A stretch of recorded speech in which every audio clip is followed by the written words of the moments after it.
তৃণমূল মাধ্যমিক শিক্ষক সমিতির আলোচনা সভা দুবরাজপুরে। এদিন বুধবার বীরভূম জেলার দুবরাজপুর আরবিএসডি উচ্চ বিদ্যালয়ে বৈকাল 4:30টার সময় পশ্চিমবঙ্গ তৃণমূল মাধ্যমিক শিক্ষক সমিতির দুবরাজপুর শাখার তরফ থেকে হয়ে গেল একটি সাংগঠনিক ইউনিট আলোচনা সভা।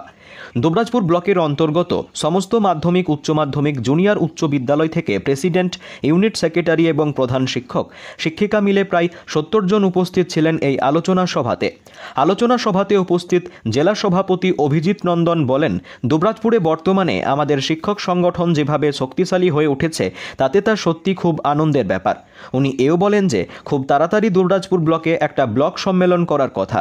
দুবরাজপুর ব্লকের কর্ণধার তথা মেটেলা উচ্চ বিদ্যালয়ের প্রধান শিক্ষক কল্যাণ দে ও সহ শিক্ষক নিবাস কুমার সাহাকে এই ব্লক সম্মেলন করার ব্যাপারে দায়িত্ব অর্পণ করেন এবং সকল ব্লক কমিটিকে এ ব্যাপারে উদ্যোগী হওয়ার অনুরোধ জানান।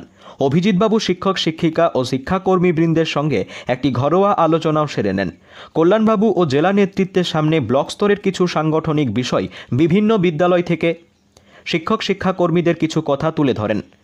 সর্বশেষ দুবরাজপুরের আরবিএসডি উচ্চ বিদ্যালয়ের প্রধান শিক্ষককে মিটিংটি আয়োজন করার ব্যাপারে সহযোগিতা করার জন্য ধন্যবাদ জ্ঞাপন করেন।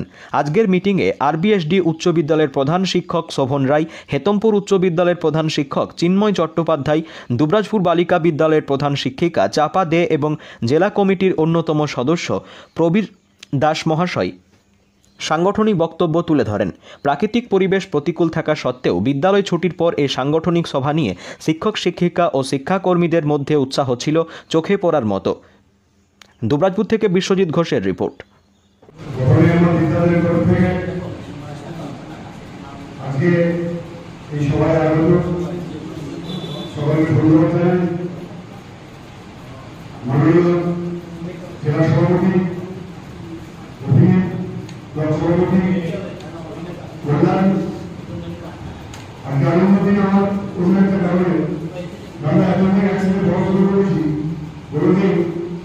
এক মঞ্চে আমরা ভূতবাহিনী আজ পেয়েছি শোভন প্রবীণা রায়। আমরা তিনজনে একসাথে পড়াশোনা করেছি। যাও আজ এই সাংগঠনিক আলোচনায় ধন্যবাদ বক্তব্য সভাপতি রাখবেন সভাপতি মেনে চলতে হবে।